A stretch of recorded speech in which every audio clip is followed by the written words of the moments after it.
ضروری نہیں کہ ہر کوئی آپ کو یا مجھ کو سمجھ پائے. کچھ لوگ صرف آپ کی یا میری بات سننے آتے ہیں. وہ ہمارے دلوں کو نہیں پڑھتے.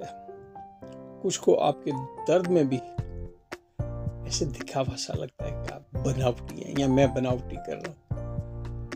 کچھ کو ہماری خاموشی بھی ایک غرور کی شکل کی صورت میں ان کو نظر آتی ہے.